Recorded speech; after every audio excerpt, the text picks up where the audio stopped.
Hello students, last video में हमने पढ़ा बायो-सैवर्ट्स लॉ के बारे में. A very important law which gives us a formula to find the magnetic field due to a current carrying wire. But remember, Biot Savart's law सिर्फ small amount of magnetic field find करने में help करता है. उसके बाद we can integrate and find the total amount of magnetic field depending upon the geometry of the current carrying wire. Let us continue with Biot-Savart's law. We derived the formula for the magnetic field at any point on the axis of current carrying circular coil, and that formula was B यानी total magnetic field is mu naught upon 4 pi 2 pi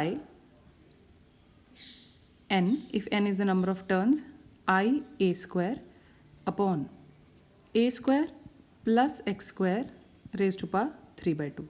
This was the end result obtained after the derivation of this diagram. अब हमारे पास इसी को हमने deduce किया था magnetic field find करने के लिए एट द सेंटर. तो सेकेंड फॉर्मूला जो हमने डिराइव किया वो था magnetic field at the centre of the coil, and that formula was again Biot Savart's law use करके वो फॉर्मूला हमें मिला था mu naught by 4 pi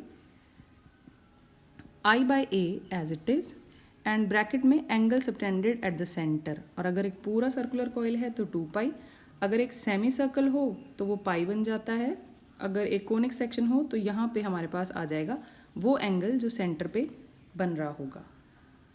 now the third case is if point P is far away from the centre of the coil, which means that if X is greater than A, तो हम क्या कर सकते हैं, हम A को neglect कर सकते हैं और जो हमारे पास फॉर्मूला है B वो बन जाएगा mu naught by 4 pi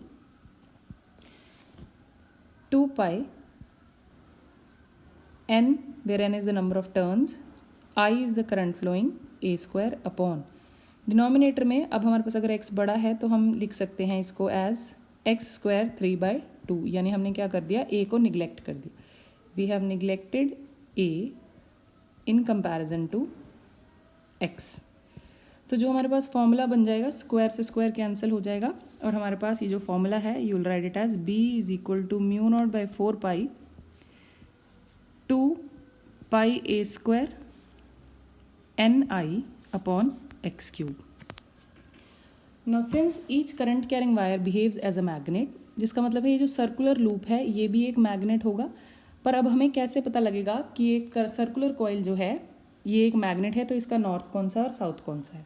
so conventionally we have considered कि अगर करंट कैरिंग कॉइल में करंट की डायरेक्शन एंटी क्लॉकवाइज है तो हम इसको ऐसे लिख सकते हैं एन जैसा. If the arrow is backward तो ये वाला पोल जो होगा ये नॉर्थ पोल होगा, यानी if the current is anti clockwise, and if the current is clockwise तो ये एस जैसा बन जाएगा because the arrow is downward. तो अगर करंट क्लॉकवाइज होगा तो हम उसको कह देंगे कि वो साउथ पोल है. So if the current is clockwise तो south pole, if the current is anti clockwise तो north pole. Now a current carrying coil, a circular coil behaves as a magnetic dipole. Now this circular coil behaves as a magnet, या फिर हम कह सकते हैं कि एक magnetic dipole की फॉर्मेशन करता है. अब जैसा हमने इलेक्ट्रिक डाइपोल पढ़ा था, इलेक्ट्रिक डाइपोल का कंसेप्ट एक मैग्नेट से ही आया था, क्योंकि मैग्नेट में you have equal and opposite poles separated by some distance. So a current carrying circular coil also behaves as a magnetic dipole and its magnetic moment is given by M. और circular coil के case में वो बन जाती है NIA, where N is the number of turns, I is the current and this A is the area. और इसके SI unit जो होंगे वो हो जाएंगे I का एम्पियर और एरिया का metre square. So SI unit is ampere metre square, which means we can change this formula since pi a square जो है वो क्या बन जाएगा, एरिया. तो हमारे पास जो फॉर्मूला फाइनली बन जाएगा मैग्नेटिक फील्ड का वो बन जाएगा mu naught by 4 pi 2 times n I and a is the area of the circular loop divided by x cube, और जिसको हम फाइनली लिखेंगे एज म्यू नॉट बाई 4 पाई. और ये हमारे पास जो एन आई ए है ये क्या बन गया, मैग्नेटिक मोमेंट. तो we'll write it as 2 times m divided by x cube. So we have the third formula to find the magnetic field related to the circular coil. Biot Savart's law में हमने एक term पढ़ी which is absolute permeability. Absolute permeability is denoted as mu naught. And which means mu naught is the permeability of free space, यानी अगर हमारे पास जो current carrying wire है वो फ्री स्पेस में है, then the number of magnetic field lines passing from that free space, number of magnetic field lines passing from the free space, और उस म्यू नॉट की कुछ वैल्यू है and that is 4 pi into 10⁻⁻7 weber ampere inverse metre inverse, which gives you the formula of B dB as mu naught by 4 pi I dl sin theta by r square. ये formula हम तब use करते हैं if you have air और vacuum. If you have any other medium, अगर हमारे पास medium change हो जाए तो हमारे पास जो ये फॉर्मूला है that will also change and you'll write D B as mu by 4 pi I D L sine theta by R square. Now where this mu will be permeability of that medium, यानी उस medium में से कितनी field lines pass होती हैं वो हमें ये म्यू की वैल्यू देगी. But again we have one term which is known as relative permeability. If you remember electrostatics में हमने पढ़ा था relative permittivity. वो relative permittivity जो थी that was epsilon r which was equal to epsilon by epsilon naught. That means the ratio of the number of electric field lines crossing from a particular medium upon vacuum. Similarly, relative permeability जो है वो हो जाएगी, again it will be denoted as mu r and that is the ratio of mu by mu naught, which means it is the ratio of permeability of medium, यानी medium में से कितनी field lines पास करती हैं divided by vacuum में से कितनी field lines पास करती हैं. तो हम इस mu को लिख सकते हैं as mu naught into mu R. So you will remember this. Again mu और म्यू नॉट के तो यूनिट्स होंगे बट म्यू आर के कोई यूनिट्स नहीं होंगे since that is the ratio of two same quantities, so it will be having no units. So we can substitute mu की जगह पे, यानी इस फॉर्मूला में हम म्यू की जगह पे लिख सकते हैं mu naught into mu R, और अगेन ये बन जाएगा डी बी डैश. तो हम इसको लिख सकते हैं D B dash as mu R as it is and rest formula is of D B, यानी ये वाला formula can be substituted. So if the medium will change the value of the permeability will also change. Now let us discuss some numericals based on Biot Savart's law. ये question NCERT की solved example है. You need to find the magnetic field on the Y axis at a distance of 0.5 meter if an element dl which is equal to dx I cap is placed at the origin and the current flowing is 10 ampere. अब bio-Savart's law के numericals करने के लिए first thing is आपको cross product अच्छी तरह से आना चाहिए. सो हमें क्या क्या गिवन है, हमें गिवन है dl, कितना गिवन है 1 सेंटीमीटर, और you can write it as 10⁻⁻2 metre हमें गिवन है dl. I कितना गिवन है 10 ampere and r given to us is 0.5 metre. और हमें कहाँ फाइंड करना है, अलोंग वाई एक्सिस, यानी r वेक्टर जो है हम उसको लिख सकते हैं as R J cap. Now applying Biot Savart's law, D B is mu naught by 4 pi I D L cross R. Since we need to find the direction also, तो हम इसकी वेक्टर फॉर्म में लिखेंगे, यानी D B vector is I D L cross R upon R cube. Now if you write it as ये बन जाएगा mu naught by 4 pi I, और dl की जगह पे हमारे पास है 10⁻⁻2. किस डायरेक्शन में है हमारे पास, अलोंग x एक्सिस यानी आई कैप. और ये बन जाएगा dl क्रॉस r, मतलब हमारे पास dl अलोंग y एक्सिस है और हमें फाइंड करना है अलोंग y एक्सिस, तो i cross j, which can be written as mu naught upon 4 pi I dx upon r square and I cross j k cap. If you put all these values तो हमारे पास answer आ जाएगा 4 into 10⁻⁸ Tesla and the direction will be along k cap यानी positive z axis. Next question is, a straight wire in the form of a semicircle carrying a current of 12 ampere is bent in the form of a semicircle. Find the magnetic field at the center. हमें find करनी है magnetic field centre पे. Now you can see in this diagram, हमारे पास centre में magnetic field find करने के लिए एक पोर्शन है ये स्ट्रेट पोर्शन, फिर हमारे पास एक सेमी सर्कल, फिर दोबारा एक स्ट्रेट पोर्शन, यानी इसमें 3 रीजन हैं और तीनों की वजह से हमें मैग्नेटिक फील्ड फाइंड करनी है। बट यू कैन सी अगर ए बी एक करंट एलिमेंट है डीएल और हमें फाइंड करना है ओ पे, तो डीएल और आर के बीच में एंगल है 0, यानी डीएल और आर दोनों सेम ही लाइन पे लाई कर रहे हैं। तो हमारे पास ये जो फर्स्ट पोर्शन है, यानी हम इसको लेबल करते हैं, ये है पोर्शन 1, ये है पोर्शन 2 और ये है portion 3। For part 1 and 3, first और थर्ड पार्ट के लिए, for the straight segment D L cross R 0 हो जाएगा, क्योंकि उनके बीच में जो एंगल है थीटा वो है 0। तो हमारे पास बच गया सिर्फ सेमी सर्कल वाला पार्ट, और सेमी सर्कल वाले पार्ट के लिए हम फॉर्मूला लगाएंगे B is equal to mu naught by 4 pi I by R and angle subtended at the centre, and that angle subtended is pi. Now if you substitute all the values, mu naught by 4 pi की जगह पे हमारे पास आ जाएगा 10⁻⁻⁷।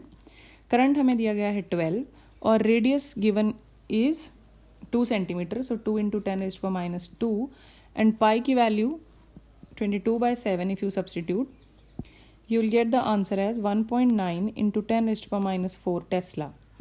And what will be the direction? Again you will use right hand rule. Curl of the fingers, you can see in this diagram, अगर current clockwise है तो मेरा thumb कहाँ जा रहा है? इनवर्ड। तो मैग्नेटिक फील्ड की डायरेक्शन क्या होगी? Inward and perpendicular to this plane of paper. अब सेकेंड क्वेश्चन ये है दैट व्हाट विल हैपन अगर हम इस करंट की डायरेक्शन को इन्वर्ट कर दें, यानी अगर अब जो करंट है that is flowing from E towards A, तो क्या होगा हमारे पास? आंसर तो यही आएगा, यानी magnitude will remain the same because all the factors are same, but the difference will be the direction of the magnetic field will be different. यानी इस केस में again you will use your right hand screw rule. और अगर हम देखें तो अब जो हमारा कर्ल ऑफ द फिंगर्स है दैट इज एंटी क्लॉकवाइज, तो जो हमारा थंब है वो आ रहा है अपवर्ड, यानी इस केस में the magnetic field you will write as magnetic field will be outward and perpendicular to the plane of paper. तो इस केस में हो जाएगी आउटवर्ड एंड परपेंडिकुलर। तो करंट की डायरेक्शन चेंज करने से हमारे मैग्नेटिक फील्ड की डायरेक्शन भी चेंज हो जाएगी। इन द नेक्स्ट क्वेश्चन हमारे पास एक सर्कुलर पोर्शन है जिसमें हमें मैग्नेटिक फील्ड फाइंड करनी है एट द सेंटर, इस वायर की वजह से।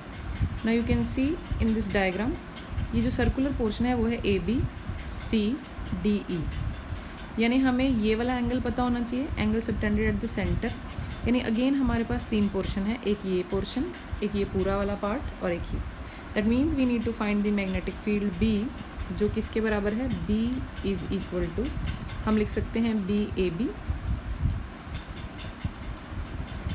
प्लस BCD यानी सर्कुलर वाला पार्ट प्लस BDE। अगेन जो हमारे पास AB वाला पार्ट है और DE वाला पार्ट है, उस केस में जो एंगल है DL और R के बीच में, यू कैन सी DL की डायरेक्शन और R की डायरेक्शन सेम है, यानी ये दोनों 0 डिग्री पे हैं। सिमिलरली ये दोनों भी 0 डिग्री पे हैं, क्योंकि जिस डायरेक्शन में DL है उसी डायरेक्शन में R है। तो एंगल सबटेंडेड जो है वो कितना है? 90। तो मैग्नेटिक फील्ड में कॉन्ट्रीब्यूशन जो है वो 0 हो जाएगा। Since in this case theta is 0 degree, तो इनकी वजह से जो कॉन्ट्रीब्यूशन है दैट विल बी 0। तो हमारे पास सिर्फ मैग्नेटिक फील्ड जो बची वो बची due to this portion BCD। अब एंगल जो है theta at the centre is 360 minus 90, जो कितना हो जाएगा? 270, और 270 को हम लिख सकते हैं as 3π/2। So you use the formula of magnetic field due to the circular part, और वो formula is B is equal to mu naught by 4 pi I by A and bracket में एंगल सबटेंडेड जो इस case में है 3π/2। And if you put all the values, तो हमारे पास जो आंसर है, यानी I कितना है? I given to you is 10 ampere and radius given to you is 3 centimetre, so 3 into 10⁻² into 3π/2 की वैल्यू सब्स्टिट्यूट करें तो हमारे पास जो आंसर है वो आ जाएगा 1.57 into 10⁻⁴ Tesla. Now again to find the direction of the magnetic field, curl of the fingers अगर हमारे पास clockwise हैं तो हमारा thumb जो है वो inward जा रहा है, तो magnetic field की direction होगी inward and perpendicular to the plane of paper. Now next question is find the magnetic field due to the two concentric circles which are placed at an angle 90 degree.